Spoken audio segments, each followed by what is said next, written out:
This video is about sharing recommendations with arts organisations who are thinking about hiring a neurodivergent leader or a leader with learning disability.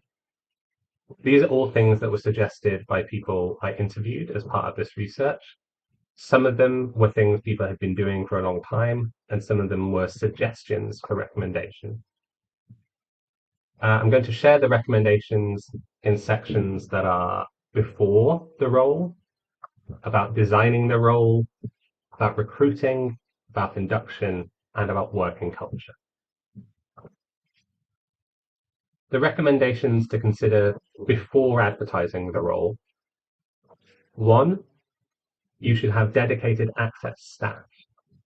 You should consider appointing someone who can do the administration tasks of identifying, resourcing, and meeting access needs. This will include writing access to work applications, reading access riders, and chasing up actions with other staff members. Second, you should have up-to-date HR policies and procedures. These should include induction checklists, standards for probation lengths, and probation meetings. Thirdly, you should have accessibility policies which include how staff can raise problems if their access needs aren't being met. You should plan how to resolve problems without more work for neurodivergent staff or staff with learning disability. 4, you should invest in facilitated coaching sessions for senior leadership teams which are expanding for the first time or are employing a neurodivergent person for the first time. 5th, you should have clearly defined and ideally tested practices for conflict resolution at senior level positions. You might want to consider options for external mediation. Recommendations when you're designing the role. 1, you should try to offer the role as part-time or as a job share. 2, you should offer flexible home working as part of the role.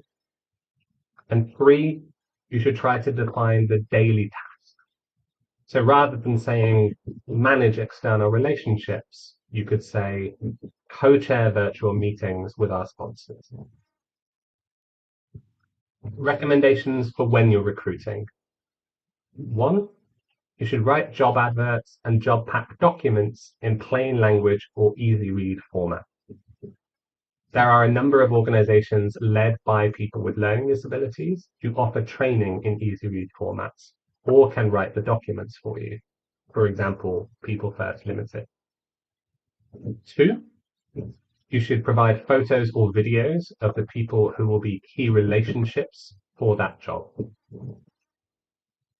3, you should accept applications in multiple formats, including video, audio, and text-based.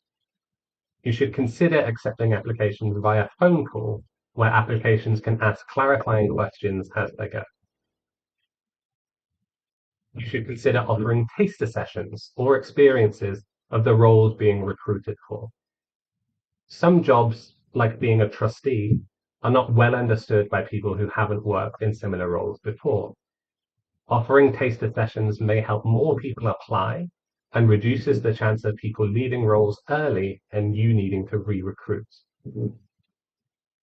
Lastly, you should provide walkthrough videos and sensory descriptions of major working locations. This can help people ask for changes at interview locations and eventually where they're going to work. Recommendations for inductions. 1, you should run access meetings. You should have a dedicated meeting to talk about any access needs new starters have. You should remember not everyone will know all their access needs right away, so you should agree on check-in points later on. And you should always have an option for staff to ask for another meeting in case anything changes for them. 2, your induction should have one-to-one meetings with all of the key working relationships for that job. 3, you should consider running flexible observation periods. This should include a period of time where new starters are simply observing the key tasks involved in a job. Be flexible about how long this period is before slowly handing over responsibility. Lastly, proportional induction. Too much information at the induction stage can be confusing and won't be retained as well. At first, just share the most important information for the role. Think about how other information can be shared across the whole trial period rather than in the first week. Lastly, I have 2 recommendations for how to change a working culture to be more accessible. Firstly, you should work towards an accessible information culture. Easy read and plain language standards are not just for job adverts and audience materials. They need to be a standard part of how policies, meeting agendas, and important emails are written. Understanding the basics of plain language is something everyone in an organization should learn, not just specific staff members. Like with job applications, written information will not be accessible to everyone. It may help people engage with important documents if you encourage phone calls or meetings to discuss written materials. Some ideas and concepts need to be practiced in context for them to be understood. Consider role play and forum theatre exercises to explore scenarios like safeguarding. This can help people to learn and remember important information. Secondly, you should work towards an accessible meeting culture.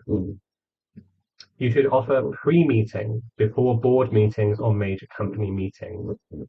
This is a chance for people to look at the agenda, ask questions, and understand documents in their own time rather than during the main meeting.